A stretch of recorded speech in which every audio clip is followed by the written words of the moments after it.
ரீசெண்டாக ஒரு ஹார்ட் பிரேக்கிங்கான இன்சிடெண்ட்டை நம்ம நியூஸில் தான் பார்த்துருப்போம்.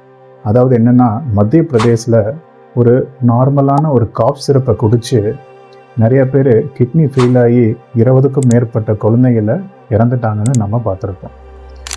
என்ன நடந்தது, நம்ம எப்படி அதிலிருந்து சேஃபாக இருக்க முடியும், அதை பற்றி பார்ப்போம்.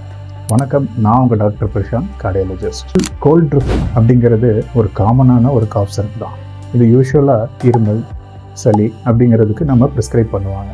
இதில் ஆன்டிஹிஸ்டமின், டீகன்ஜஸ்டன், காஃப் சப்ரசன்ங்கிற மாதிரி இன்க்ரீடியன்ஸு சேஃபாக ப்ராப்பராக மேனுஃபேக்சர் ஆகி ப்ரிஸ்கிரைப் பண்ணுற மருந்து தான்.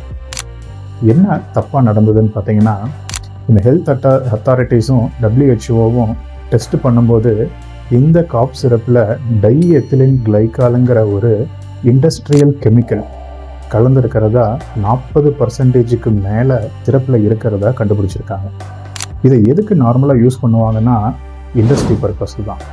Like antifreeze, brake, paint, plastic manufacturing பண்ணுறதுக்கு இந்த வளவளன்னு இருக்கிறதுக்காக இதை யூஸ் பண்ணுவாங்க. இது கம்ப்ளீட்டாக ஹியூமன் பாடிக்கு ஒரு பாய்சன். இதை ஒரு சிறிதளவு நீங்கள் எடுத்தாலுமே அது கிட்னி, மூளை, அப்புறம் எல்லா உறுப்பையும் பாதித்து இறக்கிறதுக்கு உண்டான சூழ்நிலையை உண்டாக்கிடும்.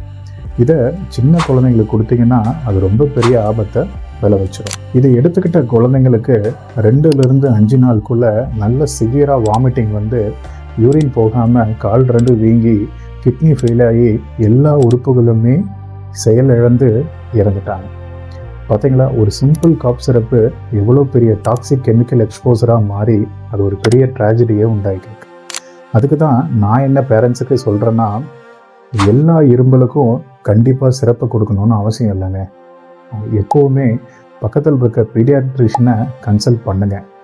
அவங்க கொடுக்குற ப்ரிஸ்கிரிப்ஷன் மருந்தை கடையில் வாங்கும்போது மேனுஃபேக்சரிங் நேமு, எக்ஸ்பைரி டேட் எல்லாம் கரெக்டாக இருக்கான்னு வாங்குங்க. இதில் ஏதாவது அதில் இல்லை, அதில் எதுவும் போடலை அப்படின்னா அதை திருப்பி கொடுத்துருங்க. சிம்பிளாக வைரல் காஃபுக்கு ஆவி பிடிக்கிறதும் சுடுதண்ணி குடிக்கிறதும் ரெஸ்ட் எடுத்தாலே முக்கால்வாசி சரியாயிடுங்க.